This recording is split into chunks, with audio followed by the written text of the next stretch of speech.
ফের চোর আতঙ্কে কদমতলা ব্লক এলাকার জনগণ। এবার ভয়ঙ্কর চুরিকাণ্ড কদমতলা থানা এলাকায়। জানা গেছে নগদ অর্থ সহ স্বর্ণালংকার হাতিয়ে নিয়ে গাঁ ঢাকা দেয় নিশি কুটুম্বের দল। এই ঘটনায় আতঙ্ক বিরাজ করছে কদমতলার ঝেড়ঝিড়ি গ্রামে। ঘটনা বৃহস্পতিবার রাত 1টা নাগাদ ঝেড়ঝিড়ি গ্রাম পঞ্চায়েতের 2 নং ওয়ার্ডে। ঘটনা সম্পর্কে জানতে গিয়ে বাড়ির মালিক তথা স্থানীয় প্রাক্তন পঞ্চায়েত প্রধান খলিল আহমেদ বলেন, প্রতিদিনের নেই রাতের খাবার সেরে ঘুমিয়ে পড়েন তিনি সহ পরিবারের লোকজনরা। কিন্তু রাত 2টা নাগাদ চোরের দল বাড়ির পেছনের জানালা ভেঙে ঘরে প্রবেশ করে। তখন বারান্দায় লাগানো ইলেকট্রিক বাল্বগুলি খুলে নেয় চোরেরা। পরে তারা ঘরে একটি ব্যাগে রাখা নগদ 2,60,000 টাকা ও 2টি স্বর্ণের চুড়ি এবং অন্যান্য স্বর্ণালংকার মিলে প্রায় কয়েক লক্ষাধিক টাকার হাতিয়ে নেয় নিশি কুটুম্বের দল। তবে তারা প্রত্যেকটি ঘরের দরজা ও জানালা ভেঙে ভেতরে প্রবেশের চেষ্টা করেছে।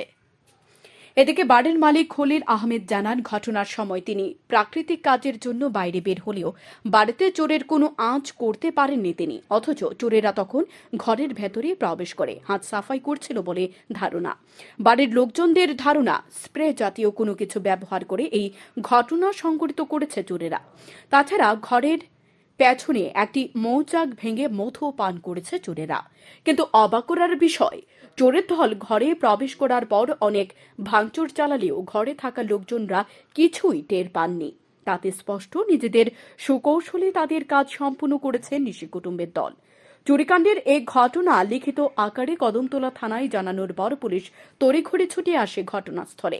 তবে এখন পর্যন্ত চোরদের টিকির লাগলও পায়নি পুলিশ। অপরদিকে বাড়ির মালিক খলিল আহমেদ জানায়, তাকে হয়তো প্রাণনাশের চেষ্টাও করেছিল চোরেরা।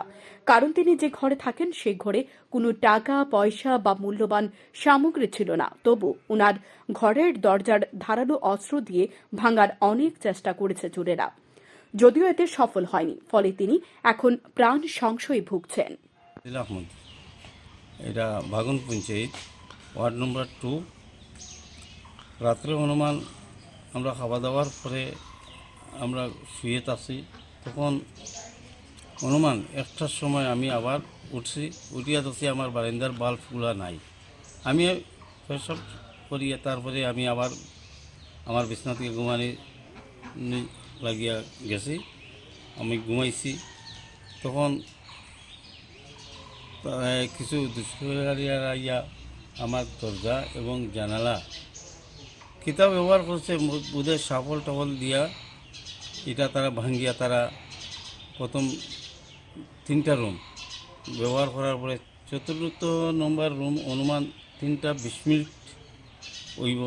তখন আমার রুমে গিয়া তারা আমার দরজার মধ্যে সাফল দিয়া আমার সিটকারি ভাঙ্গিয়া ঢুকা আর চিন্তাধারা করছে। তখন আমি উঠছি, উঠার পরে তারা কেউরে আমি দেখছি না, তারা সব গেছে গিয়া। তখন আমার ওয়াইফ উঠছেন, ওঠার পরে কি নিছে আপনার ঘর থেকে? আমার ঘর থেকে ক্যাশ টাকা আসিল প্রায় 3,40,000 টাকা। এটা নিছে এবং সোনা আসলো। সোনা এখন দেখার বিষয় পুলিশ চোর চক্রকে জালে তুলতে পারে কিনা। শ্যামল টিভি।